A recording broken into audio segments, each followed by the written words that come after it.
take a walk on the wild side again. This time, we ventured to the Miller Park Zoo to meet a misunderstood creature. We're hanging out with a nocturnal marsupial, a cousin to the kangaroo, with human-like hands, crazy whiskers that stick out everywhere. That's right, the possum.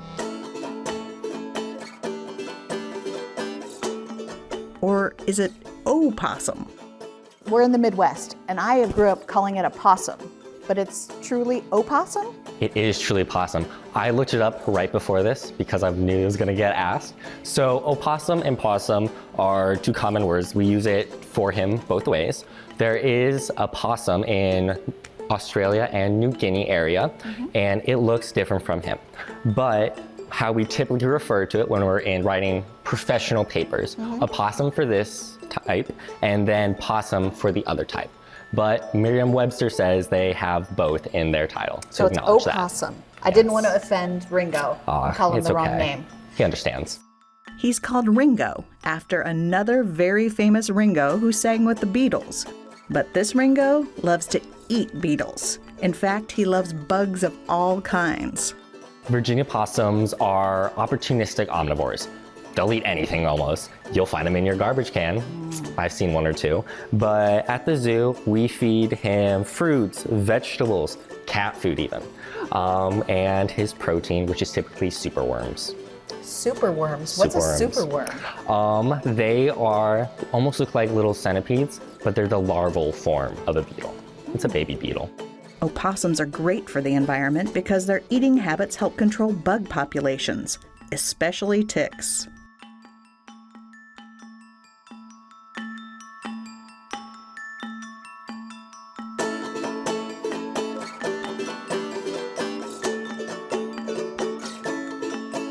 These fuzzy creatures have been misunderstood for a long time. Have you ever heard the phrase plain possum?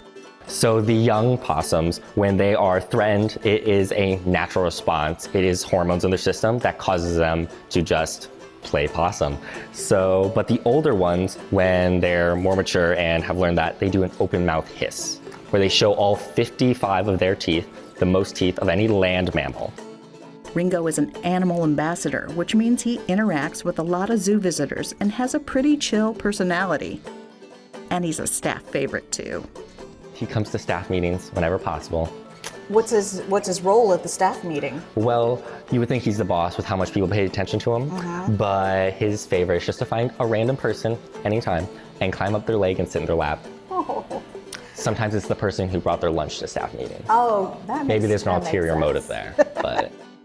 He has those sharp teeth and claws, but he's not what you might expect. He's very soft. I thought he'd feel very wiry the first time I touched him, he's real but he's soft. incredibly soft. But he has some fierce-looking nails there, something you have to look out in the wild, I'm sure. Yeah, so his hands, he can grab with them. They're almost like our hands.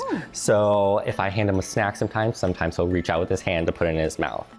Opossums can be spotted easily by their bat-like ears and long hairless tails, but it is a misconception that they can hang by their tails. So his tail is prehensile. That means he can control it. So he uses it to grip onto branches as he's walking by. He is terrestrial, but he does climb a lot. So his tail is really just help him keep balance. While staff and visitors alike love Ringo, we want to be perfectly clear that these guys may look cute, but remember, they are wild animals. They are not good pets. No, at our zoo, we have the capacity to be able to handle him and fulfill all of his needs that he needs. But he can be very stinky. He can cause a big mess. So we do not encourage him as a pet. While Ringo is adorable, I think I'll stick to goldfish for pets for now.